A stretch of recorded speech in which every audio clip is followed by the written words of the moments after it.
In this video, we are going to talk about the roadmap you should take to start freelancing.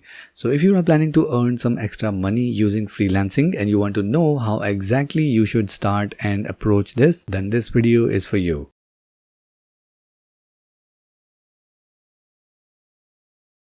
Now, in the past few years, freelancing is getting very popular. And if you are someone who want to get a taste of it and want to earn some extra money, so maybe you are in school, college, or you are doing a regular 9 to 5 job, if you want to earn some extra money, freelancing is one of the best way. And today we are going to share a roadmap so that you can start your freelancing journey. So we are going to break that into few steps, and we will start with step number 1, and that is identifying your skills. Now, when we talk about freelancing, everything starts from your skill. Now, if you are in school or college, then you have a lot of time to learn new skills and then take it forward as your freelancing source. Or maybe you are already in a 9 to 5 job and you already have some skills. You can use that same skill to start your freelancing journey. And of course, you can always learn new skill even while you are doing a 9 to 5 job and then do the freelancing with your newly learned skill. So the point here is, if you want to do freelancing in a better way for long term, you better have a skill which you can sell online.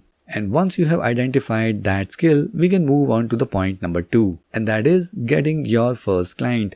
Now, while starting freelancing, this one is the hardest part. If you are planning to start freelancing, you should be very clear in your mind that money is not going to fall from the sky. You need to hustle like any other business. And the hardest part is to get your first client. So you are new in this field and you don't even know where to start to get your clients. So the best way is to get registered in various marketplaces like Fiverr or Freelancer or Upwork and start exploring the options there. But I would highly recommend that you just create your profile there, add your gigs, and that's it. I would highly recommend that you should not invest all your resources in these platforms only. If you want a long-term freelancing business, you better diversify your sources of getting clients. So there is no harm in registering in these freelancing websites, but they are not everything. So in order to get your first client, first get registered in all these websites, post all your gigs, and then let it sit there. If you get a client from there, well and good. Otherwise, let's move on to other ways which are more beneficial, and that is spreading the word out in your local community. Now, even if you have not done any freelancing work, make sure you let the community around you know that you are doing this stuff as freelancer so that people at least know that you are available for this kind of work. And that's huge because they are the people who trust you, and that is the very important part in freelancing. If somebody is recommending you for work, then that's the best marketing strategy. So make sure you let your community, your friends and family know that you are doing something like freelancing in a particular field. And if there is someone who is looking to hire freelancer like you, they can contact you easily. Other than that, you can also try various ways like cold emailing, LinkedIn messaging, and all that conventional stuff. And then we come down to point number 3, that is getting your testimonials or portfolio. Now, there could be a situation that you might have to work for free for your first few clients. So if that happens, then do not hesitate to do that. But make sure if you are doing some free work for someone, you get a testimonial from them or get a portfolio which you can show publicly.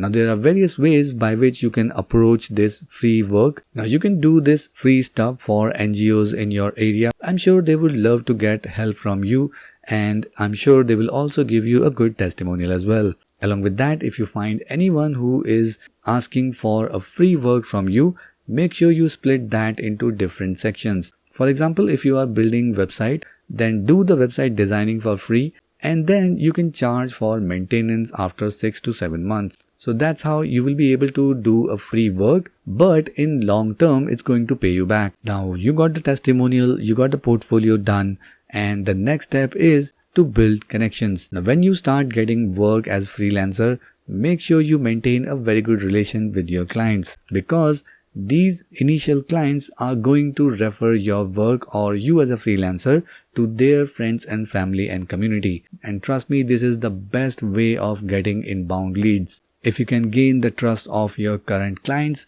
you can be rest assured that more clients will come from their reference only. Along with that, it's very important that you create your own website where you showcase all your portfolio or your work and your testimonials. Along with that, there are various websites where you can upload your portfolio. Like if you are doing website designing, you can use Behance and Dribbble and all these platforms. What I believe is that you can upload your work there and let it sit there. Don't use that platform to showcase your portfolio.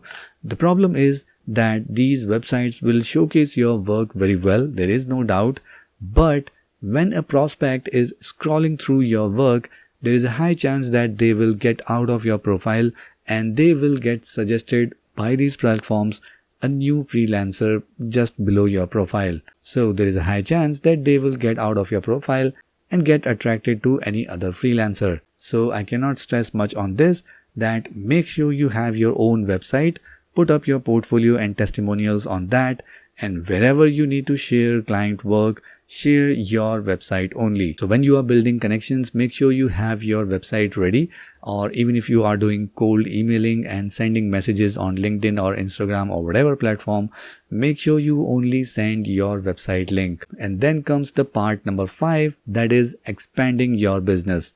Now, as a freelancer, I'm sure you will reach a point where you cannot take much load of new prospects or clients, and that is the point your connections will help you.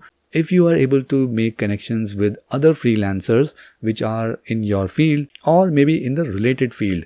Let's say you do the website design, but you know that your client is also looking for someone who can do SEO. So you can get connected with some other freelancer who is good in SEO, and then you can suggest that same to your client, and that's how you can get some extra work and expand your freelancing business. And maybe you will be able to start your own agency as well. So this is a roadmap that you can follow to start your freelancing journey and expand your business to the next level. If you have any questions regarding this, feel free to mention that in the comment section below. If you like this video, then make sure you hit the like button, and to watch more videos like this, make sure you subscribe to this channel and hit the notification bell so that you can get notified whenever we upload our next video. And if you need any expert help for your next WordPress project, then you can contact our WordPress experts using the link given in the video description below.